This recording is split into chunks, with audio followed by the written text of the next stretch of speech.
back into the Sean podcast. I myself am Sean Usher. This distinguished gentleman beside me here is Sean Cummings. We're here to give you amateur opinions on football. You know, the NFL, college football, and whatnot. Sean, how about you introduce yourself? I am your co-host in this Magic Carpet Ride. Very happy to do so. Sean Cummings, what's up and welcome back, football family. We missed you. We have an exciting episode today because we are going to get into a mock draft. Really exciting stuff because guess what is just a little bit over 2 weeks from now? The NFL draft. Yes. All right, so we do want to apologize for last week. We didn't get any content out to you. We had some production issues.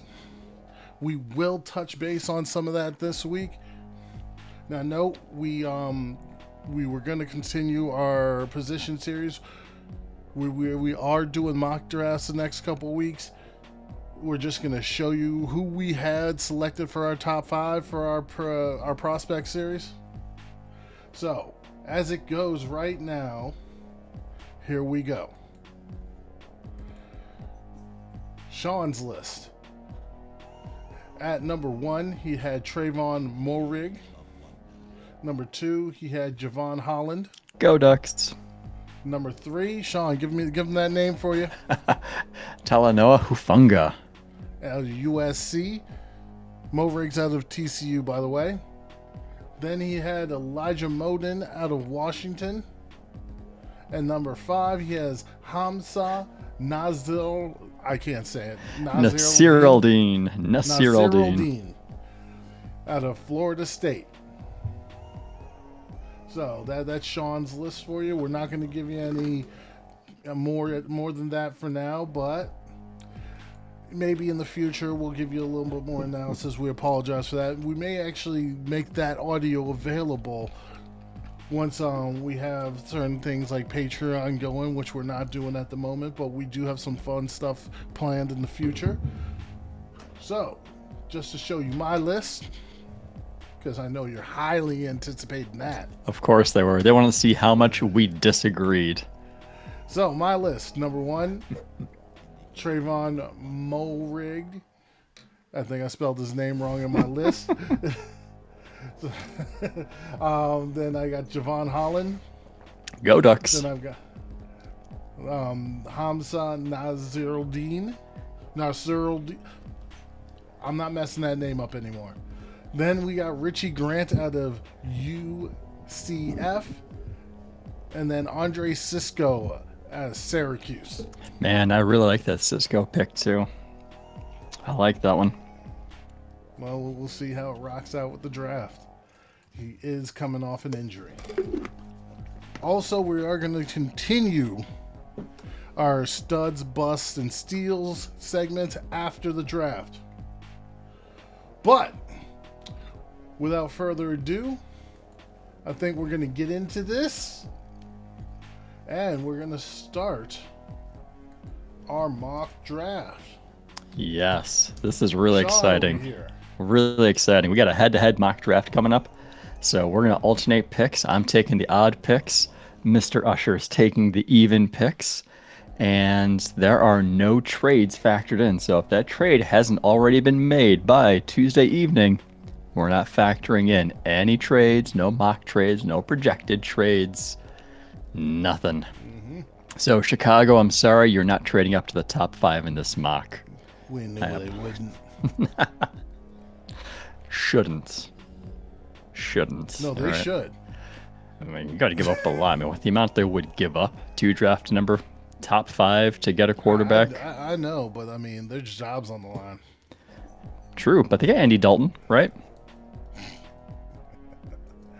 Oh, no comment. Okay. We'll keep No that. comment on that. So, All right. Sean told you he's got the odds. So, Sean here has the number 1 overall pick from the Jacksonville Jaguars. Jacksonville Jaguars, Free agency wasn't quite as sexy for Jacksonville, which is kind of surprising for me because I'm thinking all that cap space you have, you could have done a lot of damage. Did you hear the quote? But what's that? Oh, you didn't hear the Urban Meyer quote? I may have overlooked that. What do you say? Welcome to the NFL, Urban Meyer. He said it is bad business to sign a player without meeting with him. Oh yeah, I did hear about that during free agency. Yeah, good luck in this current climate, Urban. Good luck with that. Forget this current climate. Players will sign off of the dollar sign. This ain't recruitment. Maybe this will be his welcome to the NFL moment right there. Dang sure sounds like it. Yeah. You know, it does appear as if they took a little bit more of a disciplined approach to it because you're thinking you got a new head coach. You're presumably going to be taking your franchise quarterback number one, so they're really not in a win now mode. And you got 4 picks in the first 45 selections. So free agency did its job. Free agency filled out the roster, and now you have the draft to really go after those impact players. So Sure. Jacksonville is in a position to draft the best player and satisfy their biggest needs. So without further ado, with the number 1 pick in the 2021 NFL Draft, the Jacksonville Jaguars select Trevor Lawrence, quarterback, Clemson. And the crowd goes wild, and this is a shock to nobody. Nobody. Mm-mm. Absolutely Nobody at all. nobody. Because, I mean, we've been expecting this since, Trevor Lawrence was a freshman. So, hey, that's the way it goes. Absolutely. So that brings us to the number 2 pick with the New York Jets, which is an extremely important draft for the Jets because you're thinking the final piece of resetting your roster was trading your previous starting quarterback, former number 3 pick Sam Darnold. So they did a good job of addressing other areas of need during the early stages of free agency. They retained Marcus May. They used free agency to pick up players like Corey Davis, Carl Lawson, and now, prime position, number 2 pick, they could select a franchise quarterback, right? Well, now, all right. So now they got to, because I mean, you didn't bring up the other part. The thing that we talked about in the last pod, Sam That's right. Darnold has been shipped out of town to play with the Carolina Panthers. So the Jets, they're looking at right now as let's see what we got going on here. Because we're going to be taking this quarterback that's risen up the charts, this quarterback that's just electrified everybody. Mac Jones? We'll get to that. But I'm not taking who I would want to take because I want to take a different player here. But the player I will take. Now, what's the characteristic difference between who you will take and who you are taking? Well, I'm taking Zach Wilson out of BYU.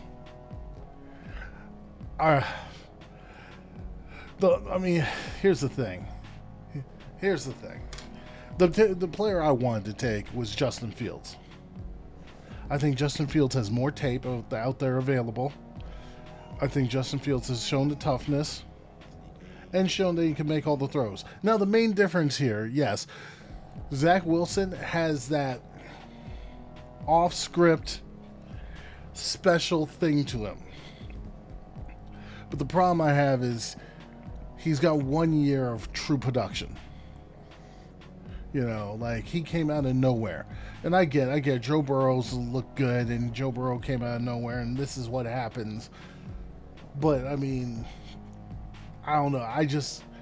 I feel so much better about Justin Fields. And everybody wants to knock Justin Fields because of the Indiana game and the Northwestern game. Both of these teams, Indiana and Northwestern, have defensive players who could be picked in the top 2 rounds.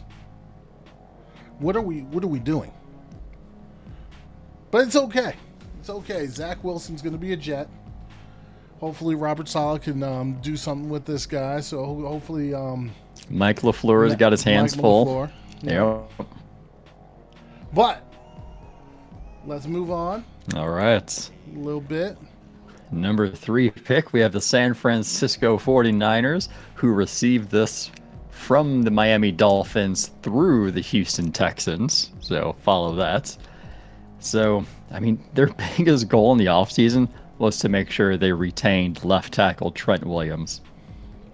They did it. Right. They tried to keep what of their secondary they could together, but there's only so much that you can do. Jason Verrett's still there? Yes. Yep, I believe he resigns. Yes. Richard Sherman is still available. I hear he's going to wait until after the draft until he finds a home. I hear he's looking for a contender. If not a contender, he'll go play with Robert Saleh. Yeah. Maybe they could be a contender with Zach Wilson. Yeah, probably not. You're right. No. No. So while secondary is a need for San Francisco, it doesn't anybody appear worth it. Not at the number 2 or number 3 pick. Nobody's worth it at number 3. And it may not be their biggest need. I mean, at least not after John Lynch traded up with Miami. Let's be honest. You trade all those picks. You're picking one player. You're picking one position. Yeah. If they wanted somebody like a cornerback, if they wanted an offensive lineman, wide receiver, they could have stayed at the number 12 spot. They would have had good talent available. Or even if they were trading up, like trade up to number 8 or something like that. Right. I mean, if you completely remove Miami from the equation, all of the equation, they could have just jumped straight from 6 or 12 to 6, switched with Philadelphia. Right. Absolutely. You don't move up to number 3 in a top quarterback top heavy draft without the intention of drafting a quarterback. So all signs point to this being a quarterback selection. Now, just the question is, which quarterback? Ooh, yeah. So Shanahan, 2 off the board. 2 off the board. He's still got 3 available. And what have you been hearing in Mock's analysis? You're hearing that it could be Josh Fields. It could be Mac Jones. It could be Trey Lance. Well, I'm all right. So I'm gonna speak on something real quick. And if I'm wrong, I'm wrong. But this Mac Jones stuff is complete horseshit. I'm sorry, and I apologize for cussing. But like, hey, my mom's listening. Come on. Come on. Don't trade up. You don't trade that many picks from Mac Jones. When have we seen Mac Jones be that type of commodity? Like, why? Like, it doesn't make sense. Yeah. He's got more of your traditional quarterback traits. He's got the accuracy. He's got pretty good timing. Okay. He is similar to, or not similar, but he has similarities to a quarterback that Kyle Shanahan loved working with years ago in Washington, Kirk Cousins. Did he really love working with him? He has gone on record saying he loves him. Yeah. Because my understanding is he is not Kyle Shanahan's prototypical type of quarterback. Well, there's a difference between being a prototypical quarterback that you like. What I mean, you can adjust. Let's look at this. You have Kirk Cousins, who came to work and worked all day, and then you had RG3, egomaniac. What else are you going to say there? You're calling RG3 an egomaniac. Oh, man. He was an egomaniac. Maybe not anymore, but in Washington, it's not completely his fault. The media made him they gave him the biggest head in the world. Yeah, he won the Heisman. He was Washington traded up from 6 to 2 to grab him. They traded with the Rams. Yeah. Won Rookie of the Year. Sure did. Led Washington to the playoffs. Injured, came back. And then he got injured and he needed to be humbled. Big time. Oh, knee injuries will do that. Hey. But Still, with what I'm saying here, look at what Kyle Shanahan has seen in the past, though, especially working with, like, being around his father and working with his father, John Elway, I believe Steve Young. I mean, let's look at this here. This is not like, I mean, if he has to, like, let's be honest here. Kirk Cousins had to come up in the ranks. Yeah, he is. Matt Ryan's a dang good quarterback, but he inherited Matt Ryan. This is a guy he's getting to choose. And let's look at this. Mac Jones, we know he may have the highest floor. Probably any of these quarterbacks. Yeah, often thought of as being pro ready. His ceiling is very low. Well, what is he at best? Chad Pennington?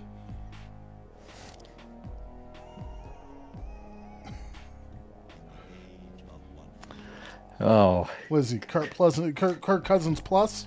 well, good thing for whatever quarterback is there. Kyle Shanahan can do a good job of tailoring offense around the quarterback he has. Right. This is true. So, since we are in agreement this is quarterback. Oh yeah, you no go. doubt about it. You don't trade up. Yeah, you don't trade up to number 3 without the intention of drafting a quarterback. You taking Mac Jones? It could be Mac, could be Trey, could be Justin. What is Kyle Shanahan looking for? I mean, look what he did at Washington when he had Robert Griffin. Look what he did in Atlanta when he had Matt Ryan. Look what he did in San Francisco when he had a healthy Jimmy Garoppolo. Who is mobile? Just saying. He does have mobility. You're keeping Jimmy G around to teach the other guy. You probably want a guy who's got some athletic ability. Jimmy G's got that subtle athletic ability. Mac Jones does not.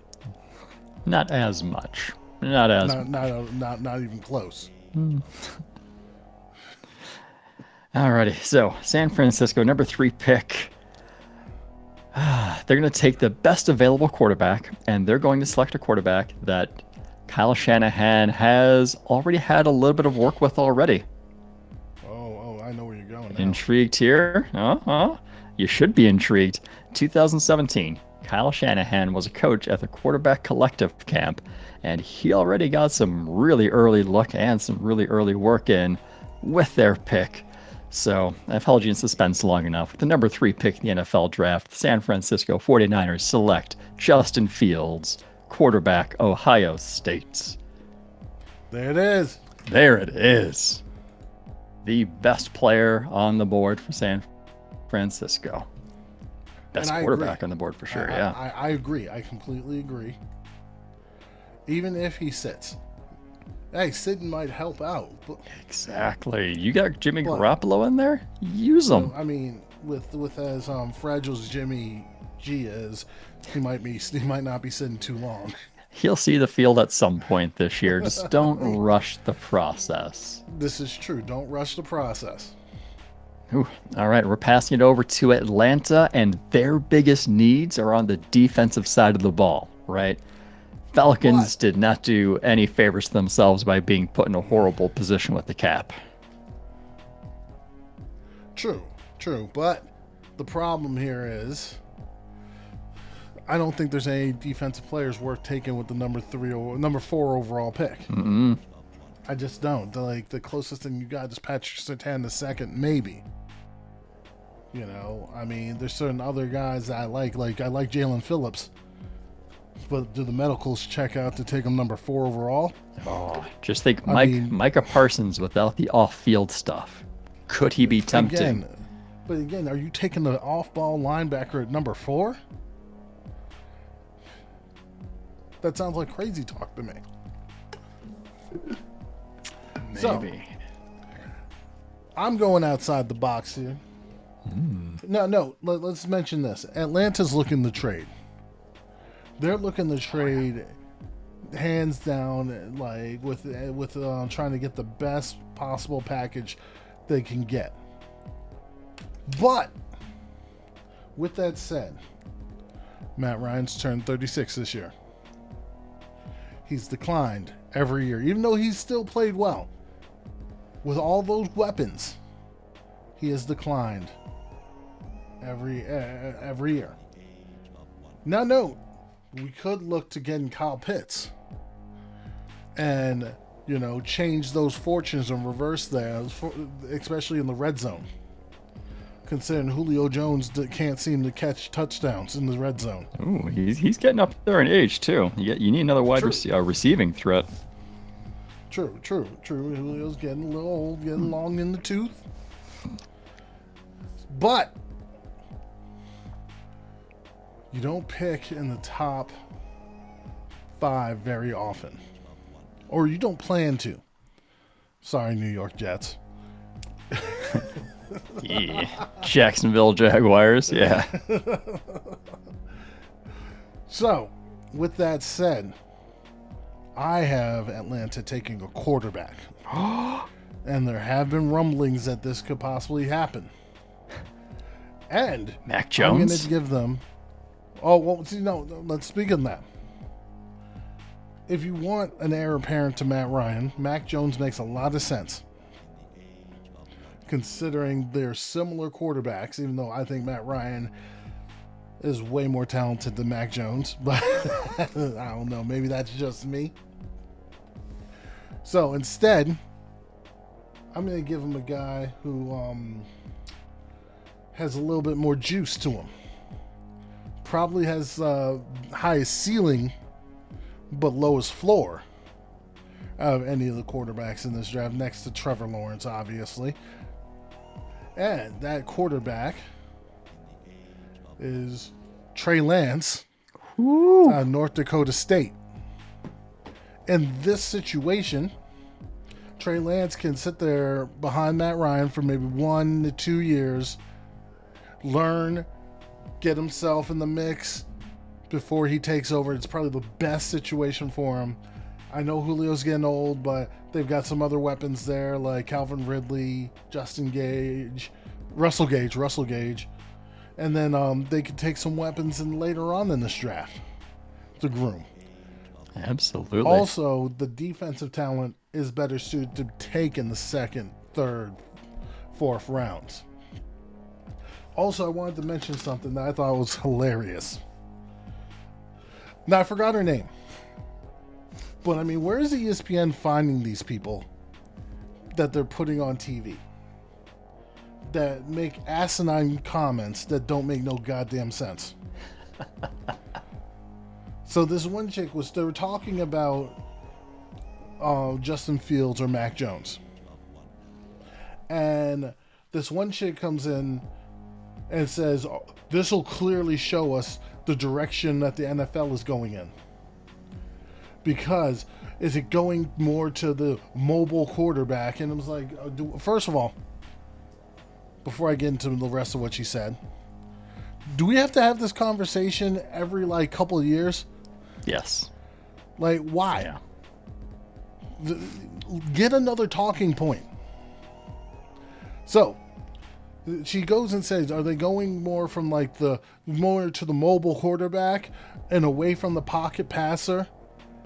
And her examples for pocket passers was Tom Brady. Okay, fair enough. Statue. And okay. Aaron Rodgers. Excuse me? Aaron Rodgers is not mobile? I mean, in his youth? I guess it depends on what her definition of mobile quarterback is. Are you looking for a Lamar Jackson who runs for 1,000 yards in a season? No. Come on now. Be clear and honest here. Is Aaron Rodgers a mobile quarterback? Is he athletic? Does he make plays off script? And can he outrun defensive linemen? He can do all that, but it depends on what her definition of mobile look like. If her mobile definition is they can rush for 500 plus yards per season, yeah, Aaron Rodgers is not mobile in that category. Does he have mobility to use? Absolutely. He's not. Was he a pure pocket passer? No. Thank you. No. Not a pure pocket passer. No. All right, Drew. She said Drew Brees, Tom Brady, Matt Ryan. Those are pocket passers. Peyton Manning, right? Good example. That guy's not leaving the pocket. Not to mention Justin Fields, yes, he can run, but most of his plays done with his arm, which he made a lot out of, are from the pocket. What was this chick talking about? Like, why are we making these talking points that make no sense? Like, get these people off TV. Come find us. We can help you. Seriously. anyways, I'm sorry. I'm gonna calm down. It was just craziness to me that, like, that was being said. Moving on to Cincinnati. Well, if we're going to get sidetracked, and I'm sorry for everybody watching and listening, if we're going to get sidetracked real quick, I need to go back to this whole Mac Jones thing and how he's being talked about as being the pick for the 49ers at number 3. We're thinking San Francisco wouldn't trade up to number 3 if it's going to be for Mac Jones. You could probably grab him in between 6 through 10.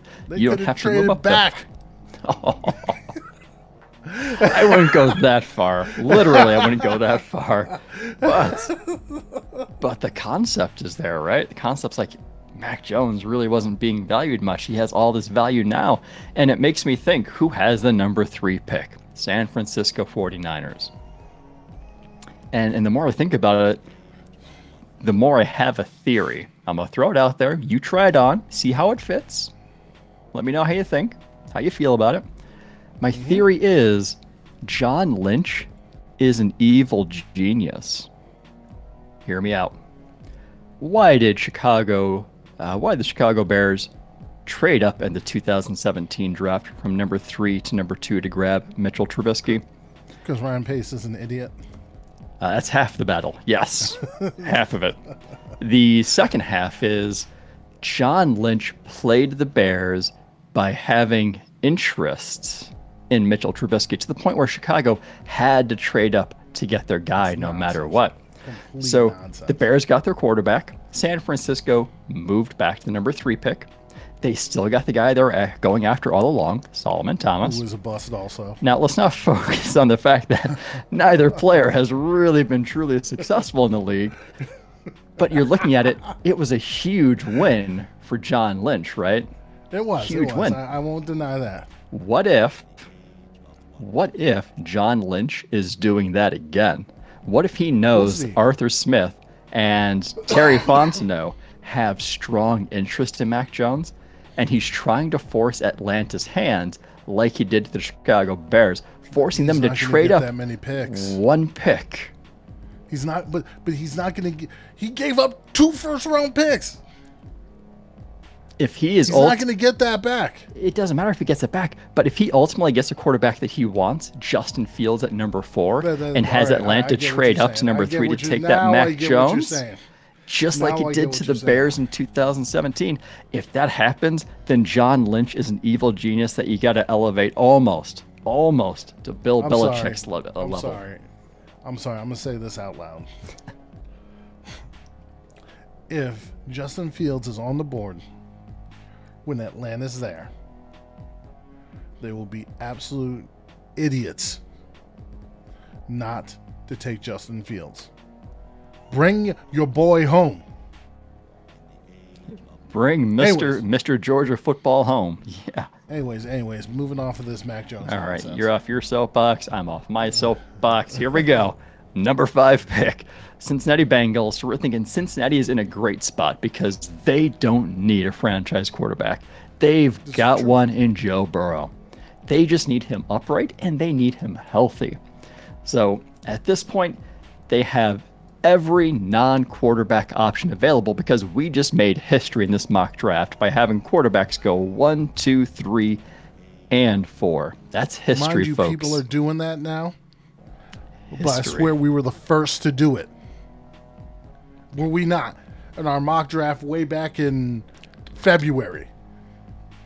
February. Well, I think I may have ruined the first one by having Devontae Smith go to Miami at number 3. You might have, yeah. You did. Yeah, put some respect on that name. But that made sense. That made sense because Tua was there. Yep. But I've been toting this Atlanta thing for a while, and now all of a sudden, all the major networks are talking about maybe Atlanta's going to take a quarterback. Man, get out of here. They're just catching up to us. I mean, seriously. Anyways, So they've got Cincy, the whole draft available to them. Every non-quarterback option is there. They ignored largely the offensive line in free agency, which was really surprising because you're thinking Cincinnati cannot allow this injury or anything like this injury to happen to Joe Burrow again. Simply cannot happen. true. They signed right tackle Riley Reef. I wouldn't call that a significant upgrade, but It's an it's upgrade. still an upgrade, right? You got to give them some credit. They did something instead of sitting on their hands the entire free agency. Does this mean that Cincinnati is now going to opt for another position besides the offensive line in the first round? Maybe. There's a lot of pass catching talent available at the top of this draft. We got Not the to guy. mention Yeah. who's at the top. We got the guy that Atlanta just passed on, Kyle Pitts, on the board. We've Well, got yeah, but Joe who Burrow's else is up there? former LSU teammate, Jamar Chase. We got Who I my hear boy. Joe Burrow is. Hold on. I hear Joe Burrow is making a rally cry for Jamar Chase. Yeah, makes sense. That 2019 season was just electric between the two of them. That makes a lot of sense. If I were Joe Burrow, maybe I'm making that plea. If I feel confident and comfortable with the offensive line the way it is, I'm definitely making that. And then you also have my boy Heisman winning Devontae Smith available too. So you got a lot of talents. However, you can make the argument that over time, you'll have a better chance at drafting a wide receiver one, later rounds, different drafts, maybe even in free agency. But what you don't have every year, or every free agency, or every round, is selecting that almost once in a decade player, offensive lineman. They don't come around too often. So at the number 5 pick in the 2021 NFL Draft, the Cincinnati Bengals select Penei Sewell, offensive tackle, Oregon, and his job is to make sure that Joe Burrow's jersey stays clean the entire game. I know I just talked about they just signed Riley Reef, but guess what? He's getting kicked into guard, which is probably okay because he played some guard in college. And when he was in Minnesota, he was even willing to switch to guard to stay on the team, but they cut him. He goes to Cincinnati. You plug Sewell at left tackle, you move Jonah Williams over to right tackle, you kick a Reef into guard, and then you keep your quarterback upright. Don't blow this, Cincinnati. Don't blow this. Well, I think they will, but I don't know if they're really going to blow it. I like the pick, trust me, because you got to protect your quarterback. But the whole thing is, if they're looking for a number one guy, which this is the whole thing, what is your assessment of Tyler Boyd and T. Higgins? So if you like those guys for your outside guys, if you think one of those is a number one, there's plenty of complementary wide receiver pieces later on this draft. Those smaller, quicker guys who are better in the slot.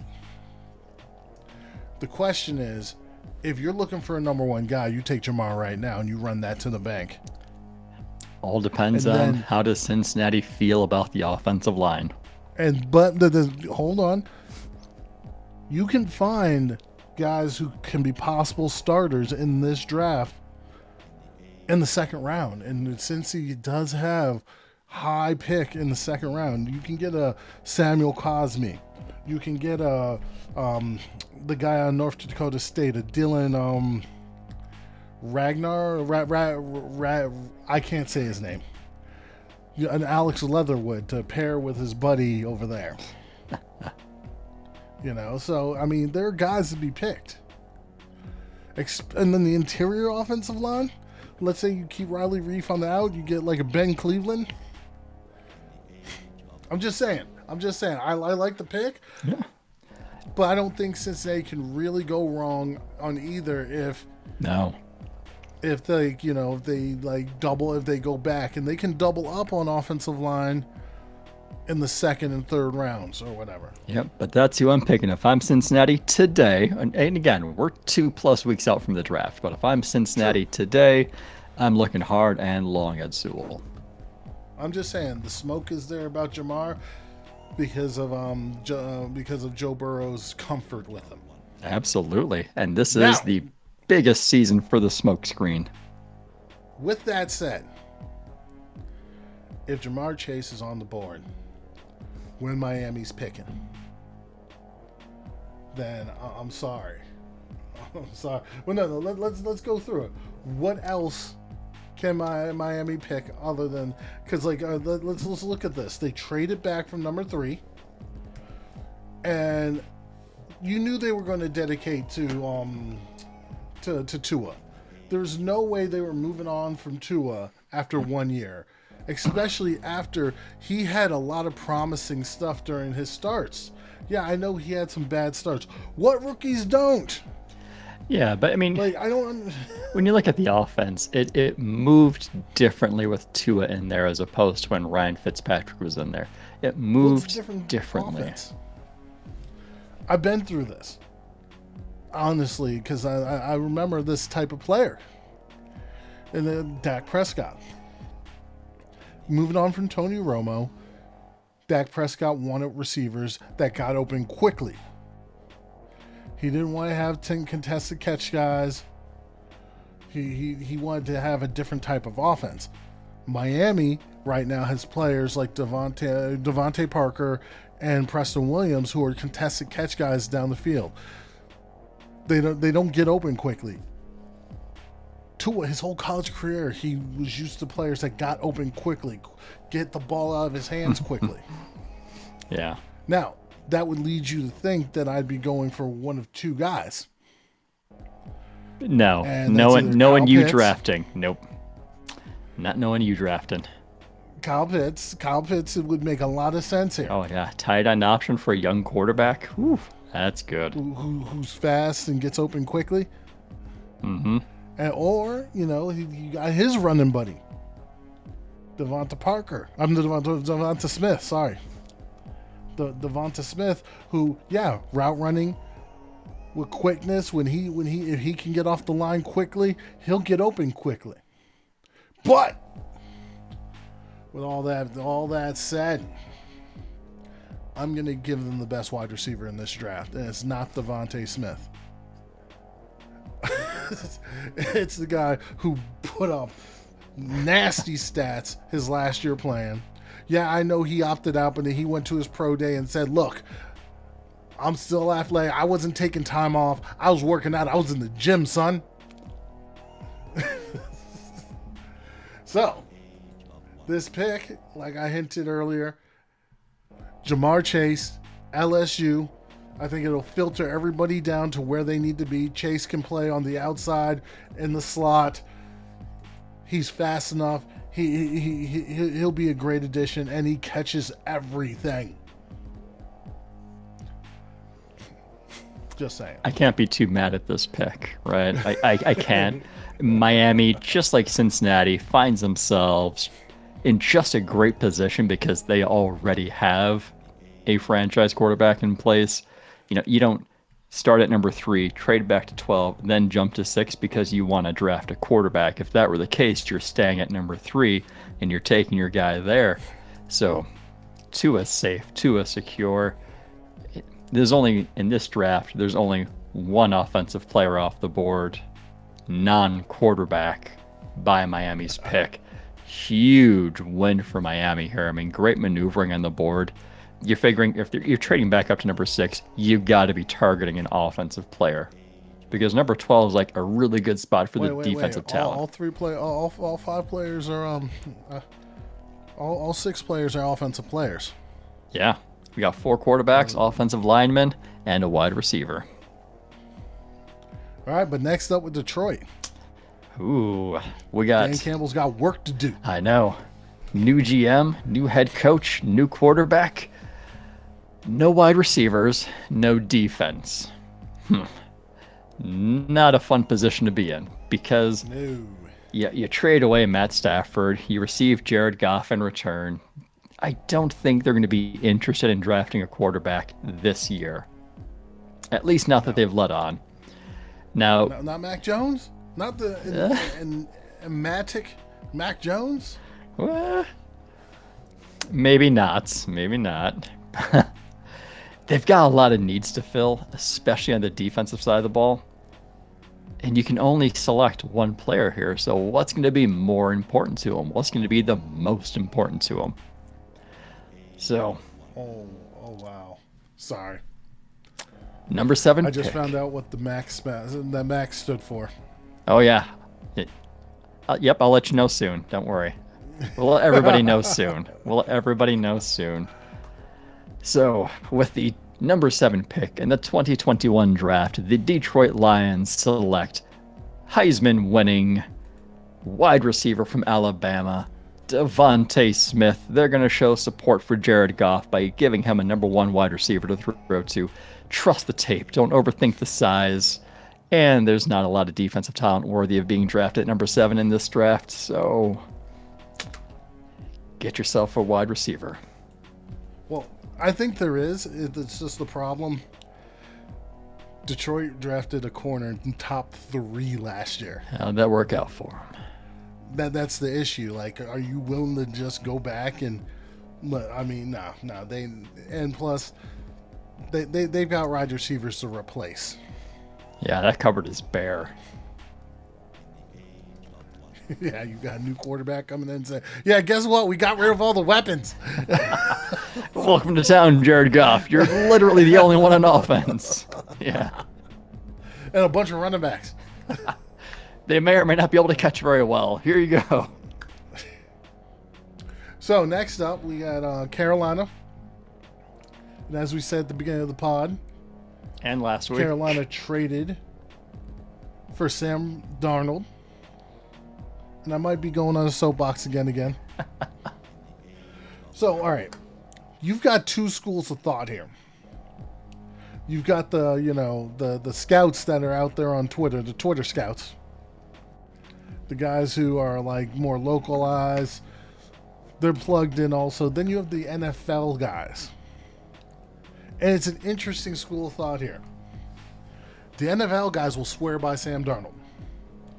And, I mean, their arguments are sound. How old was Sam Darnold when he came into the league? Oh, man, he was like 20 years old. Yeah. Very young. So he's still learning. Also, he learned a lot of bad habits because he had a coach that sucked.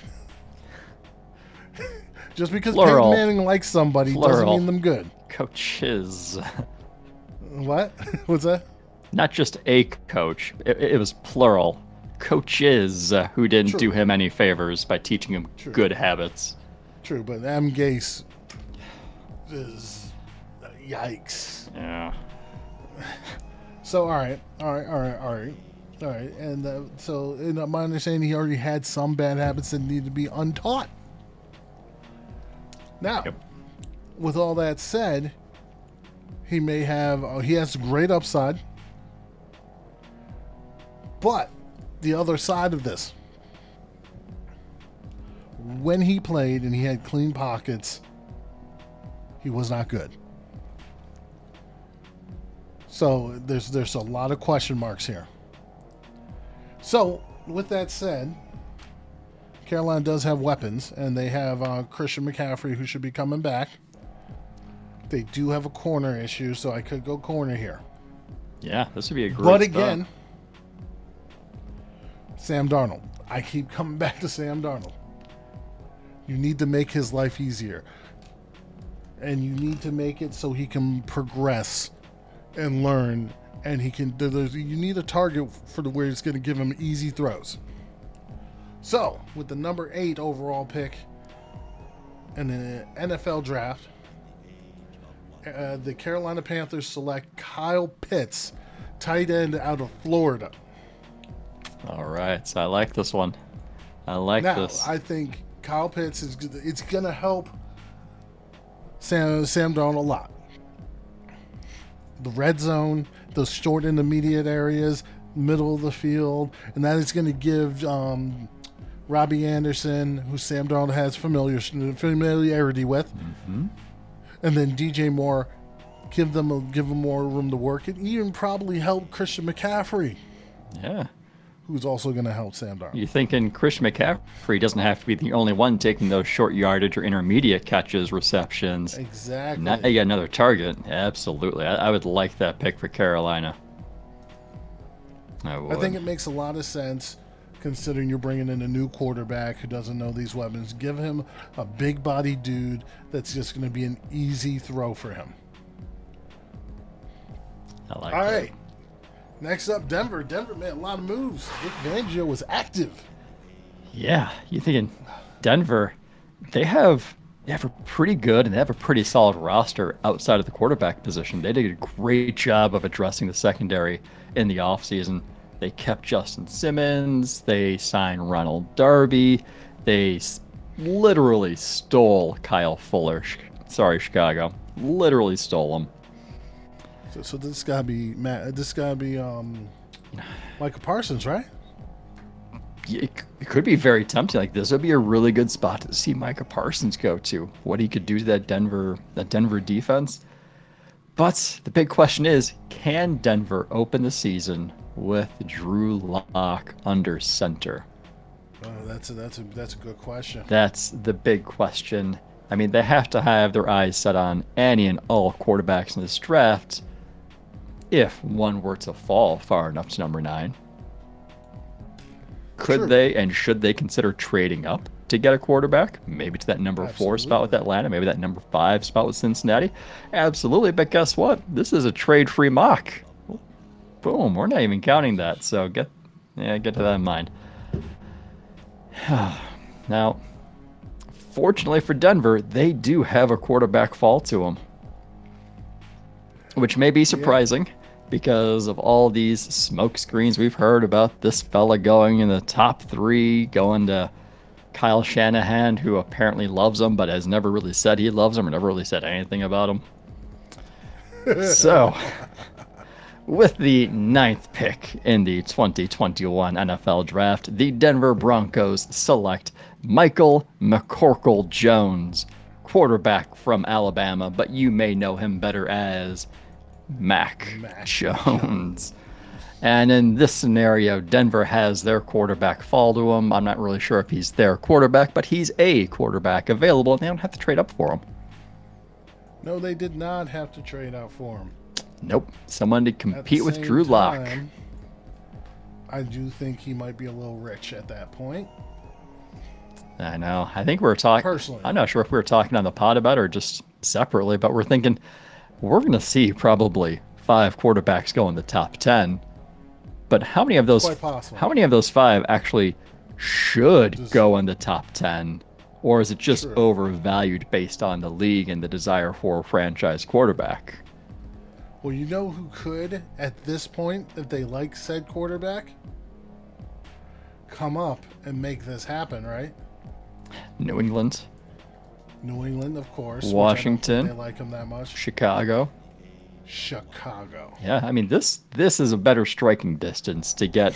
What is it? 20 to number 9 as opposed to 20 to number 5. Big difference in the value. True. Huge difference in the value. Now we're on to my Cowboys, who I think they've pretty much struck gold in this draft at this moment. Everybody they want is on the board except for one player. Well, I guess technically 2 players. Kyle Pitts. So the 2 would be Kyle Pitts and Penny Sewell. You know, Penny, that is Penny. But he would be their pick if he was there. Kyle Pitts would be tempting. Again, with their weapons, I don't think they need that tight end, especially with their issues in other areas. So right now we have Rashawn Slater, and then we got the cornerbacks and Michael Parsons. You have all the cornerbacks available to you. Now, with that said, I personally am going with my best defensive player in this draft. And my best defensive player is actually a cornerback. There was one guy who I might have felt a little bit better on, but there's some injury issues there, so he is falling down this draft board. Not too far, but he's still falling. So, with the 10th overall pick in the 2021 NFL Draft, the Dallas Cowboys select Patrick Surtain II, cornerback out of Alabama. All right, so the Cowboys already liked him before his pro day. And a lot of people had some, question marks about his athleticism. Well, there are no question marks about his athleticism anymore.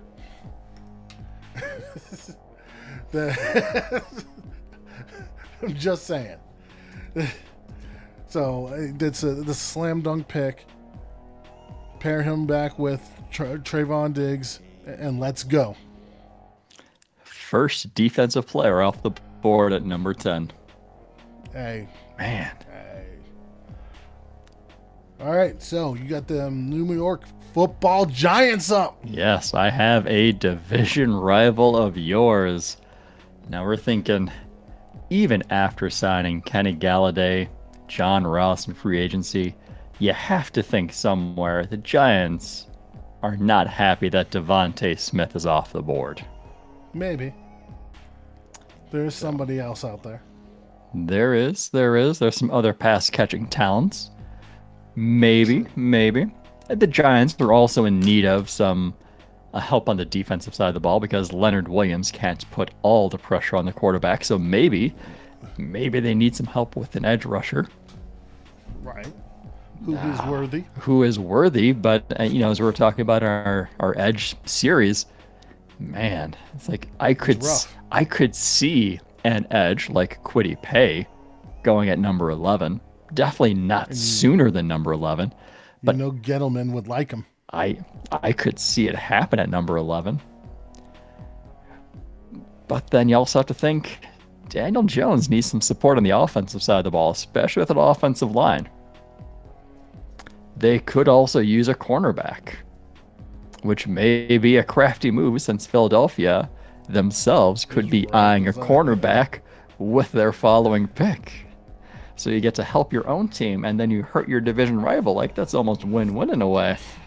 So what does Dave Gettleman do? So, you tell me.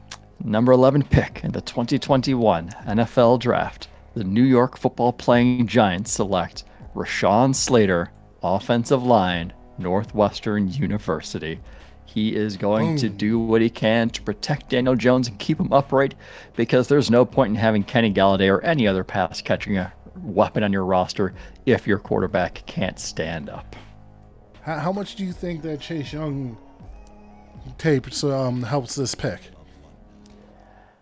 He had a really good showing, and he gets to play Chase Young twice a year in this scenario. So they're hoping for the same outcome. Who do you think is the unhappy one here? Who's unhappy? Probably Leonard Williams on the defense. He's like, guys, you gonna let me do it again all by myself this time? No, I mean, here we go. I mean, between Chase Young and Rashawn Slater. Who doesn't want to see who? Ooh. That's going to be a good one. Mm-hmm. All right, well, we're going to move on to those Philadelphia Eagles. Another division rival. It's like the NFC East didn't do really well last year. But they did, well enough, but not well at all. Like, they were all middle of the pack. Yeah. But with that said, so the Eagles they tried. They tried. They had their cap room was rough. They made a lot of changes. Carson Wentz is gone. So they made some coaching changes, I believe, GM changes. So now it's a fresh start. No, wait, they didn't make a GM change, did they? Just the coach. Just the coach. No, I've been saying they should make a GM change. They should. I've said it enough that you actually thought it happened. I was believing it.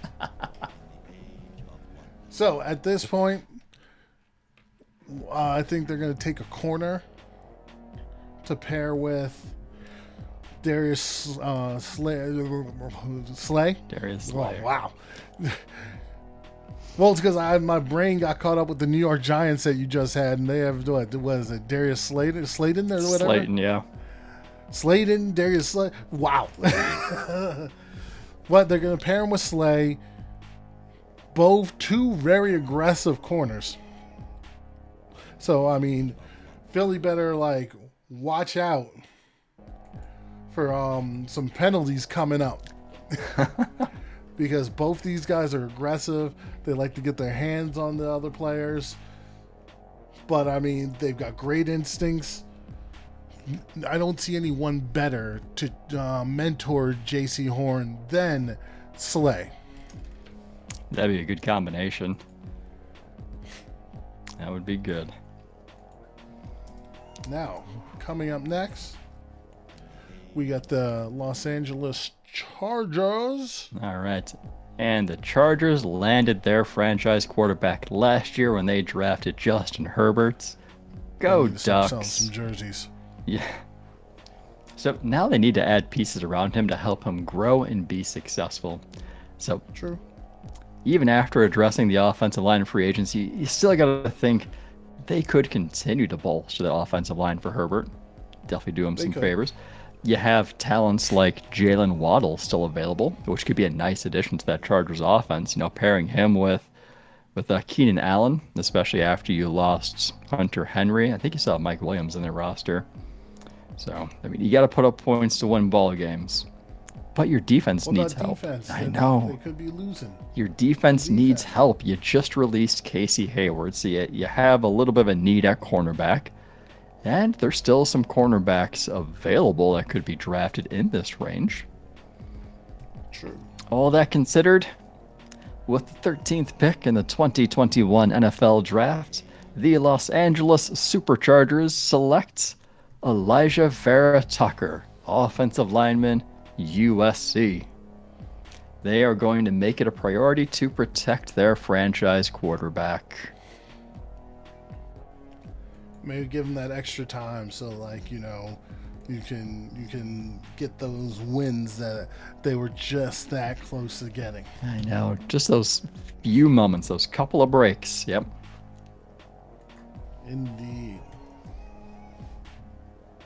All right, moving on to the number 14 pick, the Minnesota Vikings. Minnesota, let's see. So Minnesota, they're in a weird, funky area, you know, because they've got solid corners. They've got their linebackers for the most part, even though they did lose Eric Wilson.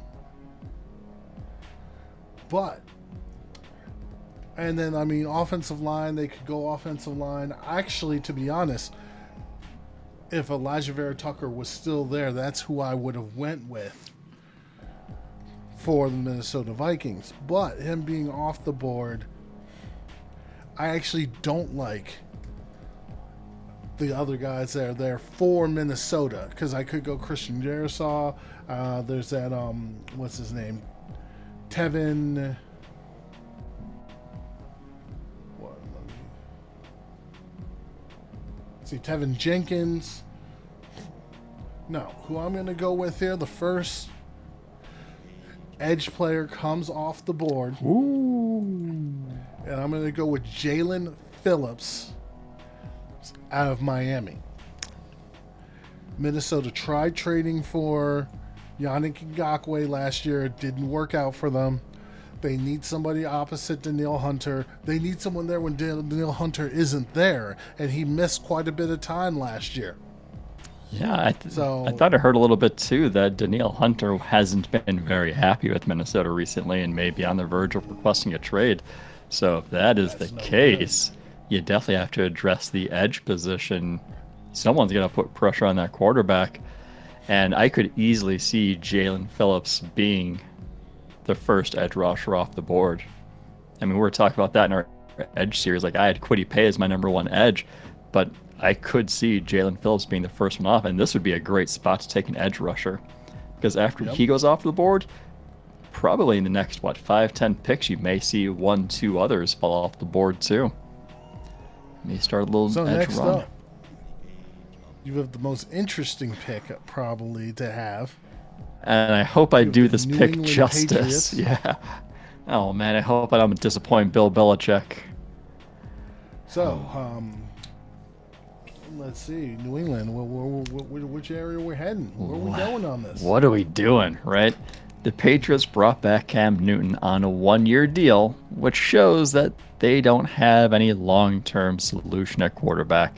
In this scenario, Quarterbacks are gone. I know New England wasn't able to trade up in this scenario, and all 5 quarterbacks are gone. So unless they're really reaching for someone like Kyle Trask or someone, Kellen Mond, who should go on the second day, Or Davis Mills. yeah, very underrated. But unless we're looking at reaching for one of those guys like 1-2 rounds ahead, quarterback is not going to be an option here. So they need to turn their attention elsewhere. They already added tight end talent, so they shouldn't go after a tight end here. Not that anyone would be worthy for the number 15 pick outside of Kyle Pitts if he fell that far. I suppose you could look at wide receiver talents.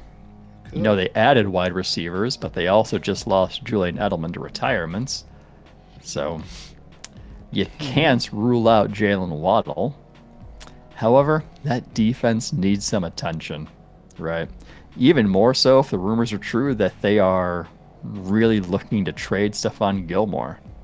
Shutdown corner, you don't find those every day.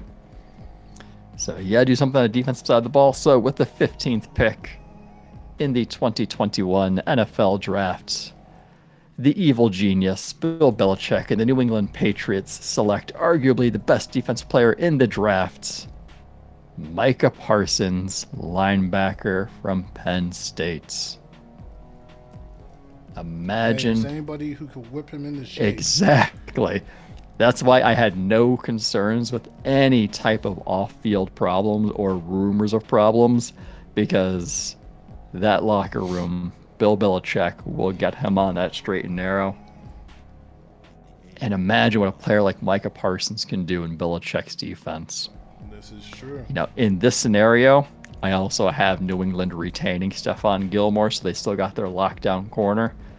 Add Micah Parsons in with everybody else coming back. That could be a really good defense. Now moving on to Arizona.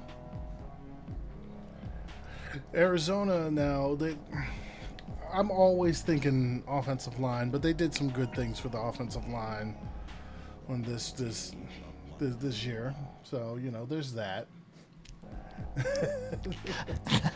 Perfectly said. There's that. Perfect. The defense. They lost a couple players. They lost Reddick. They also lost Patrick Peterson, more importantly. Yep. Yeah, I know they got Buda Baker still back there, and I know they've got some young guys they like, but they need secondary help. You can't do everything with offense. That's what's his name? Their coach, Kingsbury. Like your house though, it's a dope house. For real. But in this regard, I have them picking the cornerback with the most upside in this draft. This cornerback could be a steal of the draft if his medicals work out. I think I heard his medicals did work out. I think he got a... No. I get what a doctor said. But I'm talking about in the long term. Oh, long term. Yes, he stays healthy. This could be the steal of the draft. So, this would be Caleb Farley, cornerback out of Virginia Tech. This guy has not played corner very long, but he showed great instincts. He has great ball skills because he's a former wide receiver. And he could develop into a number one corner for Arizona. Now, that is actually we're only doing half the mock this week, and we're doing half the mock next week. Yep, so we got 1 through 16 done today. Next week we'll be coming back with 17 through 32. It'll be the same thing. I'll take the odds. Mr. Usher will take the evens. No trades.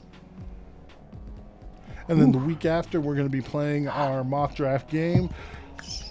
where we both do our own selections Yes. and comparable. And we gotta lock them in by Thursday. So if we do make changes, we will put them on social media so you can see, you can play the game along with us. We'll post the rules. We should be having a guest for the draft showing, which would be on that Thursday. So lots of fun stuff coming up. Ooh, I am so excited. You know, I thought free agency was the best time of the year. No, free agency is like the second best time of the year. Drafts. Dog.